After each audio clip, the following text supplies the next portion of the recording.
Ada satu pandangan yang menarik dari seorang doktor pakar ilmu Quran dan ahli bahasa serta ahli sejarah. Dia bernama Dr. Bassam Nahajar. Beliau menukilkan beberapa hal yang menjadi sebuah aksioma, ya, pandangan, bukan aksioma, pandangan terkait dengan kehancuran Israel.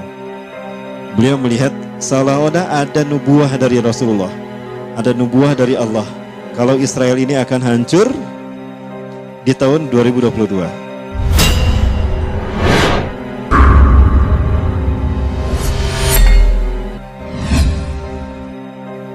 Ada satu pandangan yang menarik dari seorang doktor pakar ilmu Quran dan ahli bahasa serta ahli sejarah. Dia bernama Dr. Bassam Nahajar. Beliau menukilkan beberapa hal yang menjadi sebuah aksioma, ya, pandangan, bukan aksioma, pandangan terkait dengan kehancuran Israel. Beliau melihat seolah-olah ada nubuah dari Rasulullah, ada nubuah dari Allah kalau Israel ini akan hancur di tahun 2022. Asumsi yang dibangunnya berdasarkan beberapa hal yang sifatnya ilmiah memang, ya.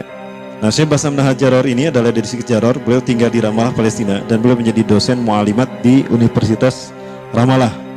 Dan juga beliau ini juga pernah mengajar di Universitas Damaskus, ya, internasional di Suriah. Nah, pulang ke tanah airnya di Ramallah, beliau mengajar di kuliah mu'alimat, kuliah perempuan, mengajarkan tentang tafsir Quran, mengajarkan tentang ilmu-ilmu hadis dan sejarah. Nah, beliau mencatat berdasarkan matematika Quran dan nubuah Quraniyah yang disampaikan Allah dan Rasulnya, berdasarkan hadis juga, disusunlah beberapa poin yang menjadi alasan dia mengatakan Israel akan hancur 2022. Yang pertama, pada tanggal 15 Mei 1948, Israel memproklamirkan diri sebagai negara yang merdeka.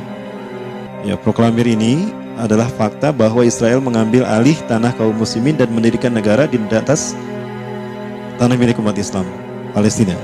Nah, pada saat itu, para mulai yang dimati Allah, seorang wanita Yahudi masuk ke rumahnya penyair Arab, penyair Irak, berkebangsaan Arab. Dia masuk ke dalam rumah Ahmad Ar-Rasyid ini dan menangis. Kepada wanita tua Yahudi ini, Ar-Rasyid berkata, "Ya jadda lima tabkin, afalam takun liqaumika baladun?" Wahai ibu, wahai nenek, kenapa Anda menangis? Bukankah kaum Anda, bangsa Anda sekarang punya negara? Apa kata sang nenek? Benar apa yang dikatakannya. Tapi berdasarkan nas-nas dalam Taurat, bangsa Yahudi tidak akan pernah lama merasakan kemerdekaannya setelah hari ini, kecuali hanya 76 tahun saja. 76 tahun itu disebutkan di dalam Taurat versi mereka. Sekali lagi, ini Bani Israiliyat. Nah, kalau kita lihat, para mulai rahmati Allah, pada tanggal 15 Mei 1948 itu bertepatan dengan tahun 1367 Hijriah. Artinya di tahun 1367 Hijriah, Israel memproklamirkan berdiri negara mereka di tanah Palestina. Nah, kalau ini dihitung berdasarkan angka tadi ditambah 76, maka akan menghasilkan angka 1443 Hijriah. Itu bertepatan dengan tahun 2022. Ini belum terjadi, tapi beritanya sudah ada di dalam Quran dan hadis. Inilah yang disebut dengan nubuah Quraniyah. Makanya yakin Muhammad Bassam Nahajar bahwa Israel itu akan hancur, dan beliau memprediksi angkanya 2022. Asumsi yang pertama dibangun atas pernyataan ini. Yang kedua, satu-satunya surat di dalam Al-Quran yang berbicara tentang hukuman bangsa Yahudi atas kehancuran mereka nanti, ya, atas kerusakan yang mereka lakukan, itu ada di dalam Quran surat Al-Isra saja, ayat ke-4 sampai ayat ke-8 dan 104.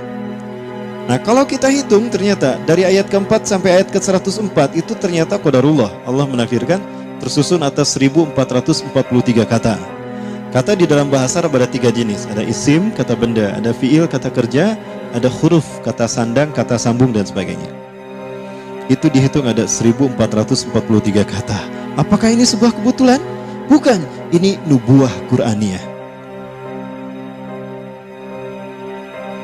Dan Dan angka 1443 bertepatan dengan angka hasil dari penyembelahan merdekanya Yahudi ditambah 76 tahun masa mereka merdeka di muka bumi. Dan 1443 bertepatan dengan 2022. Berapa tahun lagi para hamba Allah? 3 tahun lagi. Kalau umur kita panjang, kita akan menyaksikan hancurnya Yahudi. Nah, kalau Yahudi ini hancur, pertanyaannya, apakah kita akan menjadi penonton atau pelaku? Karena siapapun pasukan yang menghancurkan Yahudi, itulah pasukan yang terbaik. Ya. Sebagaimana Rasulullah memuji pasukan Muhammad Al-Fatih. Ya. Baik, Bapak dan Makumullah, ini asumsi yang kedua. Asumsi yang ketiga, yang dibangun oleh Dr. Muhammad Basam Nahajarar. Beliau mencatat apa yang terjadi di tahun 1982. Saat itu Israel dipimpin oleh seorang Perdana Menteri yang perempuan. Di tahun 1982 Israel melakukan invasi ke Libanon dan berhasil merebut dataran tinggi Golan dari kaum muslimin Palestina dan Libanon. Akhirnya apa? Dataran tinggi Golan dipegang oleh mereka. Ya, saat itu dalam ceramahnya Menahem Begin berkata, berdasarkan nas-nas dalam Taurat, sesungguhnya Israel hanya akan menikmati masa kemerdekaan mereka setelah tahun ini hanyalah 40 tahun saja di muka bumi ini. Saat itu tahun 1982 tambah 40 berapa?